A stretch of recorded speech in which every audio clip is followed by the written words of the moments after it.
Филармония обещает интересный сезон. О фестивале классической музыки уже много говорилось. Я хотела бы спросить о предстоящем юбилее композитора Георгия Челбаракова. В этом году исполняется 80 лет со дня его рождения. Этого мастера любят и помнят в народе. Конечно, все ждут что-то необыкновенное. Да, действительно, вот сейчас идет у нас активная подготовка как раз к ряду мероприятий, то есть концертов, посвященных как раз этой юбилейной дате. В ближайшее время мы съездим как раз на его родину, в село Карагай, где дадим небольшой такой камерный концерт. Затем уже в начале декабря мы дадим большой гала-концерт у себя в нашем зале. Вот какие сюрпризы будут в этом гала-концерте? Можно уже что-то раскрыть сегодня?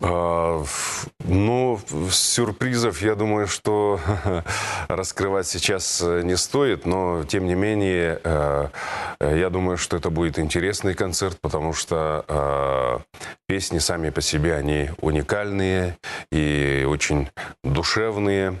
Сейчас как раз мы работаем над оркестровками и аранжировками, заказали в город Новосибирск.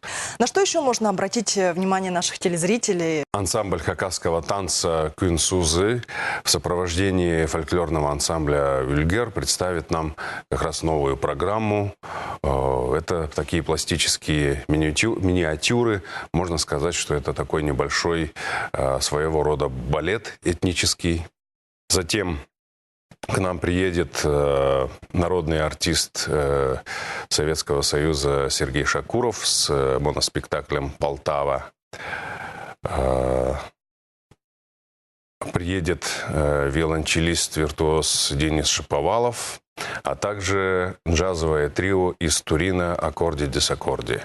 При формировании афиши на что ориентируется филармония, чтобы повысить зрительский интерес? Прежде всего, конечно, это разнообразие должно быть, скажем, не зацикливаться в одном жанре, да, а охватить как можно шире все жанры. Вот вы, как художественный руководитель, относительно недавно назначены на этот пост, вносите что-то свое в идеологию творчества своих коллег? Что меняете в филармонии? Мое кредо руководителя – это организовать работу и не мешать работать. У каждого солиста или коллектива есть наработанная стезя, по которой они и идут, и работают. И поэтому нужно просто их поддерживать и помогать всячески, что-то подсказывать каким-то сторонним взглядом. Тогда все будет нормально. Я не могу не спросить, Артур, чем вас так заманил Абакан, что вы оставили родину, оставили там блестящую карьеру и переехали сюда? Хакасию я считаю тоже своей второй родиной, творческой родиной, потому что я здесь вырос и состоялся как артист, поэтому это мне очень дорого. Вот. И во-вторых, конечно же, возможность дальше творчески развиваться, потому что в отличие от чиновничьей деятельности... А вы кем были в Горном Алтае? Я работал заместителем министра культуры в Министерстве культуры. А здесь только художественный руководитель одного из учреждений культуры. Да, но тем не менее эта работа творческая, она ближе мне, чем номенклатурная бумажная работа. Поэтому когда поступило предложение, я, конечно же, колебаться не стал и с радостью принял это предложение.